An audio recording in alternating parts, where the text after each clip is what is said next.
안녕하세요. 반갑습니다. 한마루관계연구소 전보용TV의 전보용 소장입니다. 오늘은 여러분들과 어떤 이야기를 나눌까 고민하다가 제가 상담 장면에서 진짜 많이 나온 이슈라서 이 이야기 한번 나눠볼까 합니다. 배우자의 가족들과 어떻게 하면 잘 지낼 수 있을까요? 또 반대로 사위 며느리랑 어떻게 하면 잘 지낼 수 있을까요? 아마 명절이 다가오고 특별하게 기념일 같은 것들이 다가오면서 이런 것들이 걱정이 되시는 분들이 많으실 거라고 생각해요. 그렇다면 우리가 먼저 알아봐야 될 건 왜 배우자의 가족들이랑 지내는 게 이렇게 어려울지 한번 생각해 보셨어요? 일단 너무너무 어려운 가운데 제가 그 이유를 먼저 조금 설명해 드리도록 하겠습니다. 첫 번째는 서로가 서로를 너무나도 잘 몰라요.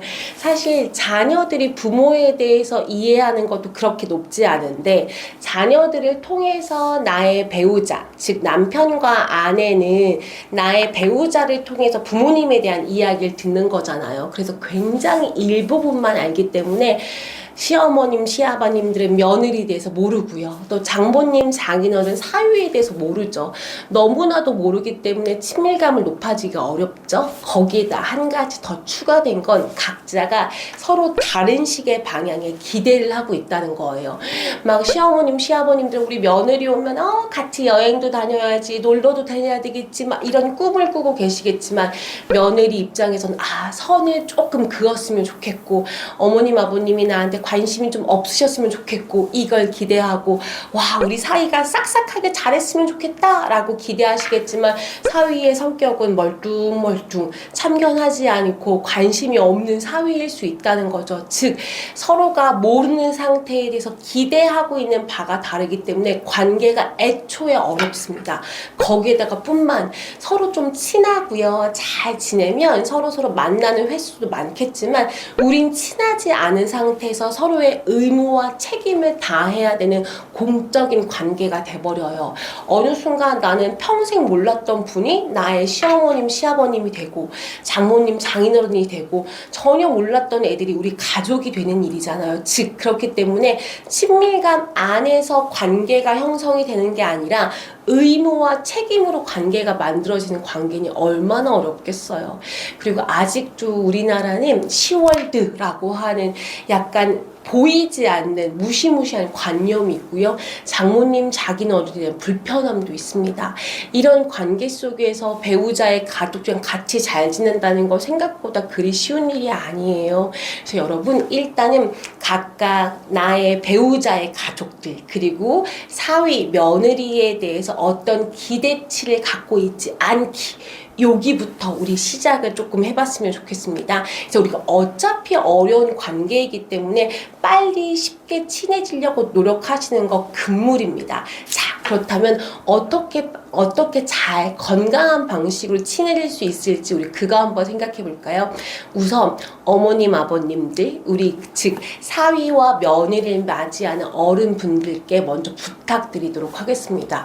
혹시 아시는지는 잘 모르겠지만 제가 이제 부부 상담을 하면 제 부부 상담 내담자들은 거의 대부분 신혼부부들이 많거든요. 이 신혼부부가 상담을 오는 이유 중에 거의 70%, 80%가 원가족에 관한 이슈입니다. 놀랍죠? 아직도 배우자의 가족들 때문에 이렇게 힘들어하는 사람이 많나? 10월 뒤 이거 옛날 얘기 아니야? 이렇게 생각하시는 분들이 있으시겠지만 생각보다 아직도 이 이슈로 문제가 많습니다. 특별히 이런 이슈는 해결하기가 어렵기 때문에 저와 같은 전문가들을 찾는 경우가 많아요. 그래서 부탁드립니다. 부모님들 우리 나의 사위와 며느리를 맞았을 때 어떻게 하셨는지 딱 한 가지만 저랑 약속해 주시겠습니까? 네. 그들의 경계를 존중하셨으면 좋겠습니다. 옛날에는 뭔가 경계를 긋고 선을 긋는다? 그럼 남남 같아, 친해지기 어려워 이렇게 생각하시고 허물없이 대하는 것이 더 좋은 것이라고 생각하시고 사셨을 것이고 그게 경험의 바탕으로 사셨을 가능성이 굉장히 높아요. 하지만 요즘의 문화에서는 경계를 지킨다라고 하는 건 존중의 의미로 받아들이고 있습니다. 내가 전화를 할 때도 며느라, 우리 나 지금 너랑 무슨 얘기를 하고 싶은데 언제쯤 전화통화 괜찮니? 라고 카톡이나 문자를 먼저 보내시면 어떨까요? 분명히 회사에 있는 거 뻔히 아는데, 점심시간이라는 거 뻔히 아는데 전화해서 막 얘기를 원하시는 얘기를 한다고 한다면 며느리 입장에선, 사위 입장에선 되게 불편할 수 있어요. 그래서 우리가 처음부터 막 서로서로 알아서 친해지면 좋겠지만 약간의 거리감이 있어야 되기 때문에 실제 이 거리감이 존중이 되어야 나중에 더 친해질 수 있습니다. 그래서 한번 아무 때나 전화하시지 마시고 아무 때나 방문하지 마시고 요것 좀 해주세요. 그게 바로 경계를 존중받는다라는 느낌이 있어서 더 잘해요. 우리 사위 내가 전화를 조금 하고 싶은데 언제가 편하겠나? 라고 문자를 먼저 넣으시고 그럼 사위가 대답을 하겠죠. 아버님 제가요 언제쯤 일하고 있어서 이때쯤 전화를 드리겠습니다. 라고 하면 사위 입장에서도 우리 아버님이 내가 일하는 거 내가 뭐 하는 것까지 다 배려해 주시고 양해해 주시는구나. 참 좋다. 이런 감정이 생겨야 돼요. 그런 감정이 생겼을 때 하나하나 친해질 수 있다는 겁니다. 아버님, 어머님들이 우리 그 생각하시잖아요. 우리 며느리랑 같이 쇼핑도 다니고 차도 마시고 여행도 하고 싶고 우리 사위랑 운동도 하고 싶으시잖아요. 그러려면 먼저 친해져야 돼요. 친해질 때 되게 중요한 건 자신의 공간과 영역을 지켜주는 게 먼저 필요해요. 그 다음에 친해질 수 있거든요. 그래서 부모님들 부탁드립니다. 경계를 만들어주세요. 경계를 지켜주세요. 제가 가끔씩 그런 경우가 있어요. 이제 상담을 하다 보면 원가족 이슈 때문에 좀 관계가 안 좋아졌다가 상담을 통해서 좀 관계가 좋아져요. 그럼 제가 이런 질문을 하거든요. 그럼 우리 관계가 이제 좀 좋아지고 있음을 각각 집에 얘기를 좀 해드리면 어떨까요? 부모님들 불안해하고 계시니까 이혼을 한 해 만에 자녀들이 이런 상황 속에서 부모님들이 불안해하시니까 이런 이야기를 부모님께 설명해드리면 어떨까요? 우리 좋아지고 있습니다. 우리 이제 이혼 생각하지 않고 잘 살 거예요. 이런 이야기를 먼저 하면 어떨까요? 제가 이런 얘기를 한 적이 있어요. 꽤 많은데 이때마다 모든 저희 부부들이 이렇게 얘기해요.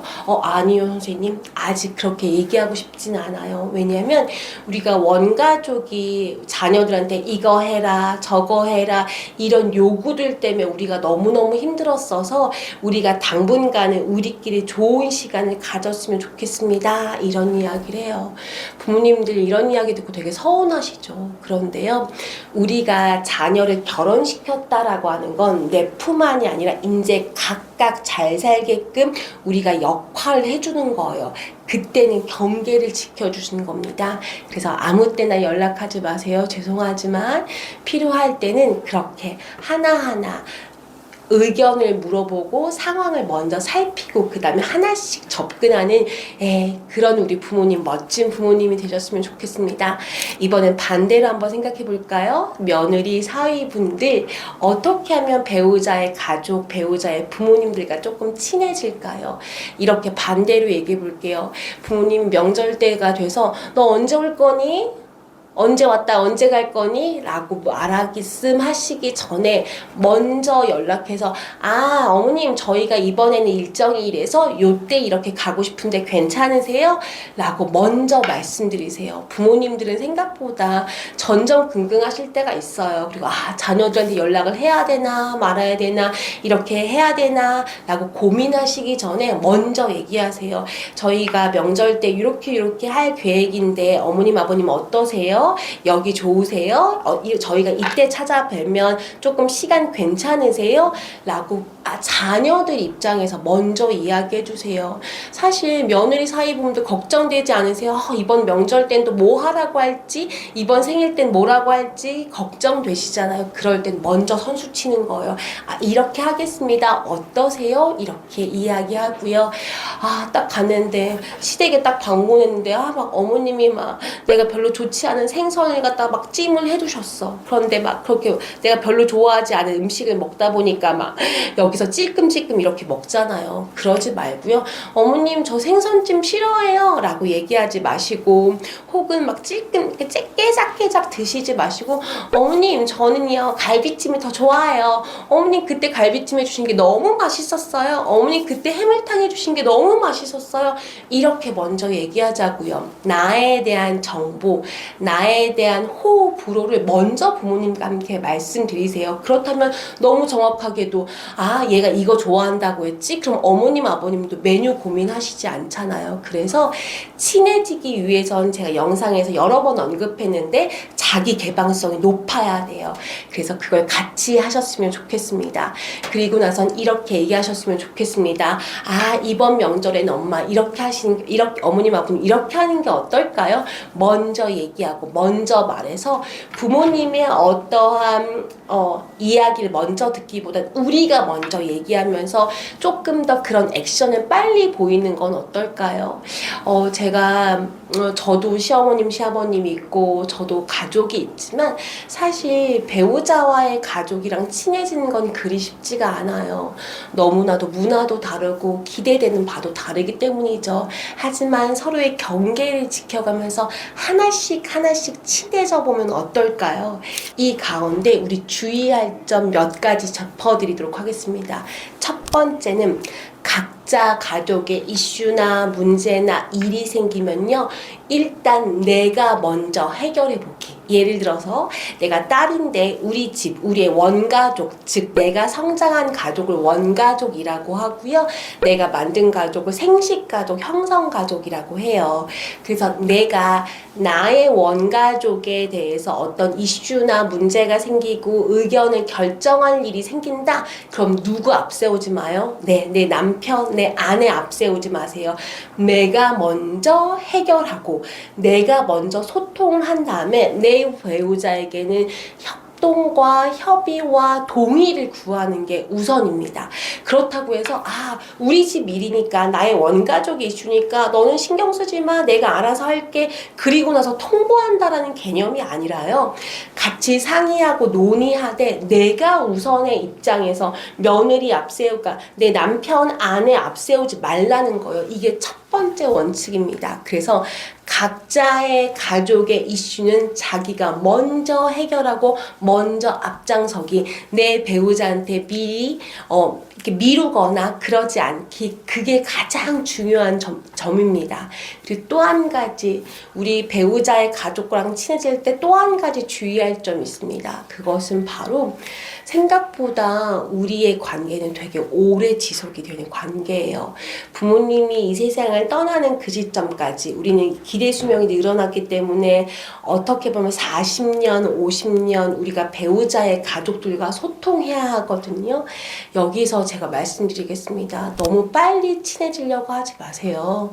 너무 처음부터 애쓰지 마세요. 우리의 관계는 지속적인 마라톤 관계이거든요. 근데 처음부터 좀 친해지고 잘 보이려고 막 선물도 갖다 드리고 막 일주일에 한 번씩 방문해요. 근데 이거 언제까지 할 수 있어요? 그럴 수 없어요. 그리고 우리 며느리 사위한테 잘한다고 잘해준다고 이것 해다 주고 저거 해다 주고 그러지 마세요.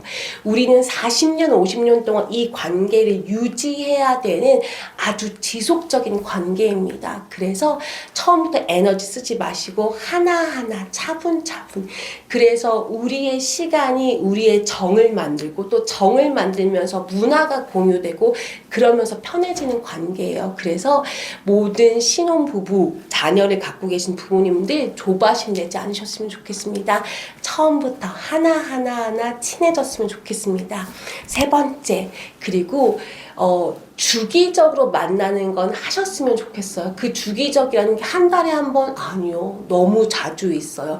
예를 들어서 우리 부부가 결혼을 했는데 이쪽 집에 한 번, 이쪽 집에 한 번 한 달 간다고 한 달에 한 번씩 간다고 한다면 이 자녀들 입장에서는 일주일에 황금 같은 4번의 주말에서 모두 다 시간을 들이는 행위이거든요. 그렇지 않으셨으면 좋겠습니다. 명절에 2번 보고 생신 때 2번 보고 이런 것만으로 충분합니다. 그래서 우리가 정기적인 만남을 갖되 그 만남의 횟수는 서로가 부담스럽지 않게 이것도 규칙으로 한번 정해보면 어떨까요? 그래서 우리 그래도 분기별로 한 번 정도는 만나면 어떠니? 근데 우리 다 지방에 있고 서로서로 바쁘니까 1년에 2번만 만나도 괜찮아? 이거를 부모님과 함께 논의해서 주기적으로 만나되 너무 자주 만나지 않도록 그렇게 해서 서로의 각각의 가족으로서 독립성을 유지해 준다고 한다면 훨씬 더 좋은 관계가 될 거라고 생각이 듭니다. 아마 결혼을 앞두고 또 결혼을 해서 원가족의 이슈 때문에 힘들어하는 모든 부모님, 자녀들 그리고 또 이것 때문에 걱정이 되는 부모님들 이 영상을 통해서 원칙을 지키시면서 관계를 만들어 보신다면 문제 없으실 것 같습니다. 서로 존중해주는 것 그것이 바로 이 서로의 가족 관계의 핵심이지 않을까 싶습니다. 네, 한마루 관계연구소는 여러분들과 함께 하도록 하겠습니다. 뭔가 궁금하고 어려우신 분들이 있다면 얼마든지 연락해 주시면 좋겠습니다. 이번 영상이 좋았다라고 생각하시는 분들은 구독, 좋아요, 알림 설정 아시죠? 예, 한마루 관계연구소 많이 응원해 주시길 바라도록 하겠습니다. 저희 인사하고 마칠까요? 함께 외쳐보도록 하겠습니다. 관계 중심!